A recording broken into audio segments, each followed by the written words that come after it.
in this video, I'm going to be turning my broken laptop here, the hinge, into an emulation device whereby I can play my old games. But I want to play my old games on this TV right here. And I want to be able to place this computer inside here permanently so that I don't move it, so that I can just plug and play. For all those that don't know what's happening, this computer has been running as my Linux server for the past maybe 2 months or so. And on top of Linux server, I'm running Ubuntu Desktop on it because this laptop is still powerful enough to actually do the both. So on the Ubuntu Desktop, I'm planning to run an emulation software whereby I can play old games like the ones that I enjoy the most, like Super Mario Bros. Hopefully I can get to that today. So yeah, let's get started. So here's the idea here. I need to take out all this junk that's right here and maybe place it right there. Then I'm gonna be able to put my laptop in here. I think so. Okay, so I've taken out everything as you can see here, but the problem is that there are no holes for me to run the cables inside here, and also there's no airflow. So I'm not really sure if the laptop is gonna run without any airflow. But so someone might ask me, why can't I just place the laptop over here because there's space and there's a hole that's over there? It's because I can't really close this laptop. Let me show you something. I feel like it's gonna break the screen. I want to rely on science here. See, what science says is that hot air rises and cold air goes down, something like that. So I can see here there's a gap here. So I'm hoping that maybe this gap will be sufficient to exhaust the air out. So yeah, but I think in this case I'll need to drill the holes that I'm gonna drill at the back here. I have to be on the lower side so that it can work as an intake also. That's what I'm thinking. So yeah. It looks better than I expected. It's not very professional, but it can do the job. In my mind, I've actually drilled six more holes. It's going to overheat, so I just want to make sure there's some air at least. If not, then my dream is killed. I would have damaged this beautiful console table for no reason. So this is how it looks on the inside. So I've got this remote right here. It's called an air remote. It's got normal, it's like a TV remote, but with buttons this side and the keyboard this side. And it works like a mouse. So you need to be like pointing like this, your mouse cursor. And it's got this 2.5 gigahertz receiver right here. So I'm just gonna plug it to the laptop and hopefully start inside here. Okay, I've plugged it in. This remote should work. Okay, it's working.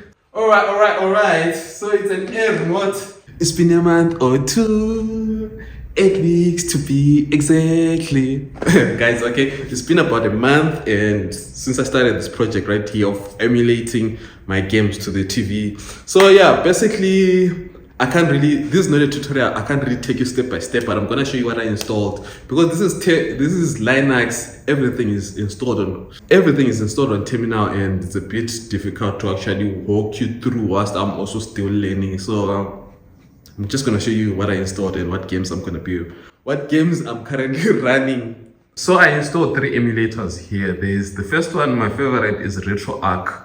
That's where I can literally play my old games. So yeah, this is the one here. When you launch it, this is the interface. You can change this interface. It's got like, I think about 4 themes of.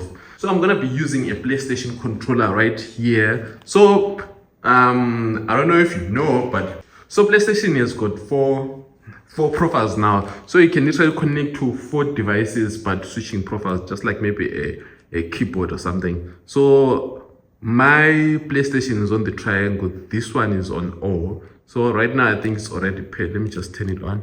So this should work without needing anything. So the good thing about Linux also is that the mouse cursor works automatically. You don't need to configure anything. As you can see right here, the cursor is working and the buttons are automatically working. So I'm just going to show you the games that I installed on RetroArch.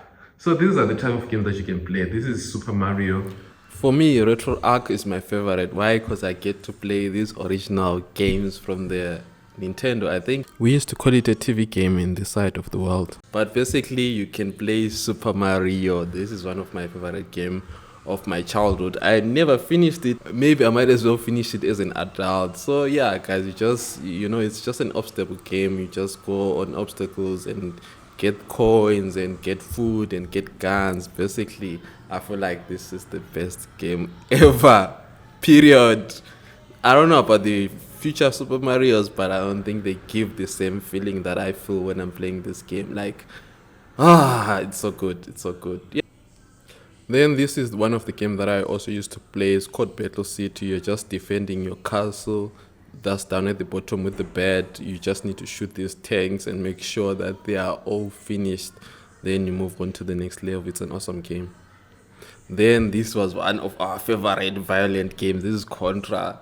Contra, if you don't know Contra, get out of here. This was one of my favorite games. So it's actually, all these games are multiplayer games. You can actually have another person playing with you. And here you just go around shooting around these people and you meet the boss and you kill the boss and you get guns, things like that. It's a really awesome game, and yeah. So on the PlayStation, I emulated PS2. Why? On the PlayStation 2 emulator, I installed Tekken 5. This was one of my favorite games during the days when I used to own a PlayStation 2. Yeah, it's just a fighting game, but I used to love this game. For now, I only installed Tekken, but maybe I might also look at Midnight Club, things like that, games like that, and other retro games. But yeah, PlayStation 2 was legendary, guys. And this software here, you can literally game up to 4K, but it all depends with your hardware, if it's capable or not. If it's not capable, you can turn down to 1080p 720, whatever your hardware can do. So yeah. So the last emulation software is Bottles. Bottles is not really an emulator, but it's a software that actually lets you run Windows applications on Linux. So here I actually installed Need for Speed Most Wanted 2005.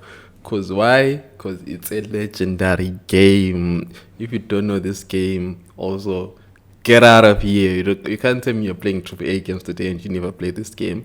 Even if you are born in the 2010s, you still need to go back and play this game, because this game was one of the best racing games ever, period. Yeah, so yeah, I still get to play it today and it runs awesome. It's running at 1080p 60 frames per second. Yeah. Oh, in terms of the temperature, I've realized that either the laptop is out or inside, the temperatures are the same. They don't really change or anything. So basically, I'm using this controller right here. When I'm playing games, I don't need to touch another remote. I can just use this because I'm not really typing or anything. But if I'm doing something a bit more serious, browsing the web or whatever, I can use this remote right here, the air remote, I feel like the Windows emulator is the one that really uses so much power. That's when I can hear the fan spinning. The PlayStation 2 emulator, it really depends on the type of graphics that you set. If you put high graphics 4K, that's when it starts spinning. But besides that, it works perfectly. Then the RetroArch is basically nothing. Really, I feel like any computer, if your computer turns on, you can literally emulate RetroArch. So you can play your old, is it GameCube or whatever people call it? This side used to call it the TV game. So yeah, can play your Super Marios and your Contras and your whatnot. So yeah, so if you've got a spare computer lying around, you can literally utilize it, give it a new life. So yeah, guys, cheers, bye.